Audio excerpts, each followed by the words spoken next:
Olá, tudo bem? Um fraterno abraço.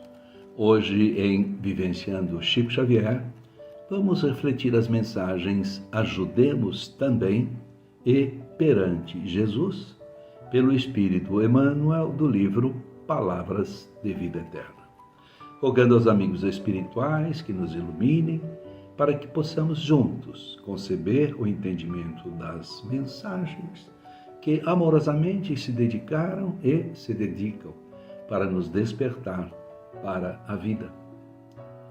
Ajudemos também. Ele respondeu e disse: dai-lhes vós de comer. Marcos, capítulo 6, versículo 37. Sobre a primeira multiplicação dos pães, que também está em Lucas e João. E eu peguei mais 3 versículos. Versículo 30. Reunindo-se os apóstolos com Jesus, contaram-lhe tudo o que havia feito e ensinado. E ele lhes disse: vinde, retirai-vos a algum lugar deserto e descansai um pouco, porque eram muitos os que entravam e saíam e não tinham tempo de comer. Entrando, pois, numa barca, retiraram-se a um lugar deserto por estarem a sós. Muitos os viram partir. Outros disso tiveram notícia e, indo de todas as cidades para lá a pé, chegaram primeiro que eles. Ao desembarcar, viu Jesus uma grande multidão e teve compaixão deles, porque eram como ovelhas que não têm pastor, e começou a ensinar-lhes muitas coisas. Como fosse já muito tarde, chegaram-se a ele seus discípulos, dizendo: este lugar é deserto e a hora já está avançada. Despede-os, para que possam ir aos casarios e aldeias próximas comprar o que comer. Ele, respondendo, lhes disse: dai-lhes vós de comer. Eles lhes disseram: iremos então comprar pão com 200 denários para termos o que lhes dar de comer? Disse-lhes: quantos pães tendes? Ide e vede. Quando se certificaram, disseram: 5 e 2 peixes. Então lhes recomendou que os fizesse assentar todos em grupos sobre a relva verde. Acomodaram-se em vários grupos de 100 e de 50 cada. Jesus, pegando os 5 pães e os 2 peixes, com os olhos no céu, abençoou e partiu os pães e os deu a seus discípulos para que os distribuíssem, e repartiu os 2 peixes com todos. Todos comeram e ficaram fartos. Recolheram 12 cestos cheios de pedaços que sobejaram dos pães e dos peixes. Ora, os que comeram eram 5.000 homens. Nos esclarece Emmanuel. Em muitas ocasiões, propomos a benfeitores espirituais determinados serviços que, acima de tudo, são oportunidades de trabalho que o Senhor, abnegado e vigilante, nos oferece. Enunciamos rogativas e relacionamos diversos quadros de ação para a caridade. O doente de certa rua, o parente necessitado, o obsesso que sofre não distante, a casa conflagrada do vizinho, o companheiro algemado ao leito, o amigo em prova inquietante. Os obreiros da espiritualidade movimentam-se e ajudam, devotados e operosos. Contudo, em suplicando o socorro alheio, não nos cabe olvidar o socorro que podemos prestar por nós mesmos. É indispensável acionar as possibilidades da nossa cooperação fraterna, os recursos, ainda que reduzidos, de nossa bolsa, o nosso concurso pessoal, o nosso suor e as nossas horas, a benefício daqueles que a sabedoria divina situou em nossa estrada para testemunharmos a própria fé. Diante da turba faminta, ouvindo as alegações dos discípulos que lhe solicitavam a atenção para as necessidades do povo, disse-lhes o Senhor: dai-lhes vós de comer. E os discípulos angariaram diminuta porção de alimentos antes que o mestre a converter-se em pão para milhares. A lição é expressiva. Não basta rogar a intervenção do céu em favor dos outros, com frases bem feitas, a fim de que venhamos a cumprir o nosso dever cristão.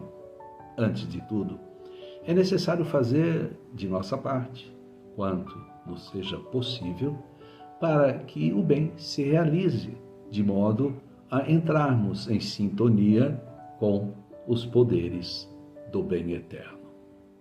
Perante Jesus. Porventura sou eu, Senhor? Mateus, capítulo 26, versículo 22. E eu vou trazer o 20 e o 21 também. Chegada a tarde, pôs-se Jesus à mesa com os seus 12 discípulos. Estando eles comendo, disse-lhes: em verdade vos afirmo que um de vós me há de entregar. Cheios de tristeza, cada um deles começou a dizer: porventura sou eu, Senhor? Nos esclarece Emmanuel. Diante da palavra do Mestre, reportando-se ao espírito de leviandade e defecção que o cercava, os discípulos perguntaram afoitos: porventura sou eu, Senhor? E quase todos nós, analisando o gesto de Judas, incriminamo-lo em pensamento. Porque teria tido a coragem de vender o divino amigo por 30 moedas? Entretanto, bastará um exame mais profundo em nós mesmos, a fim de que vejamos nossa própria negação à frente do Cristo. Judas teria cedido à paixão política dominante, enganado pelas insinuações de grupos famintos de libertação do jugo romano? Teria imaginado que Jesus, no Sinédrio, avocaria a posição de emancipador da sua terra e da sua gente, exibindo incontestável triunfo humano?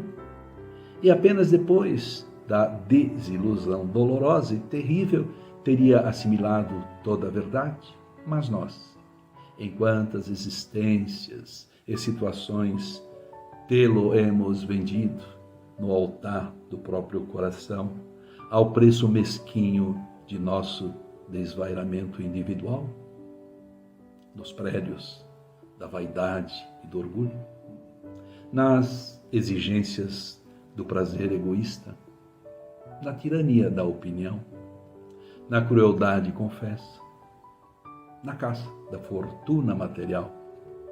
Na rebeldia destruidora? No ouvido de nossos deveres? No aviltamento de nosso próprio trabalho?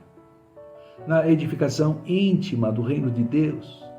Meditemos nossos erros conscientes ou não, definindo nossas responsabilidades e débitos para com a vida, para com a natureza e para com os semelhantes, e em todos os assuntos que se refiram à deserção perante o Cristo, teremos bastante força para desculpar as faltas do próximo, perguntando com sinceridade no âmago do coração: porventura existirá alguém mais ingrato para contigo do que eu, Senhor? Obrigado, Emmanuel. Roguemos a Deus, nosso Pai amoroso, misericordioso e justo para com todos os nossos filhos. A Jesus, nosso irmão, mestre querido e médico de todas as almas. Aos nossos amigos espirituais que amorosamente e pacientemente nos auxiliam nessa nossa caminhada na presente encarnação, para que sejam despertadas as leis de Deus que estão em nossas consciências e tenhamos a vontade de trabalharmos pela conscientização dessas leis. Não te detenhas. Segue, alma querida. Vara o próprio caminho em sombra e vento. Resguarda, coração tranquilo e atento, enriquece de amor o chão da vida. Não te amargure o temporal violento que invade a terra em fúria desmedida. De esperança a esperança e lida em lida, dissiparás a angústia e o sofrimento. Segue, plantando o bem por onde fores, deixando ao tempo o fel das próprias dores.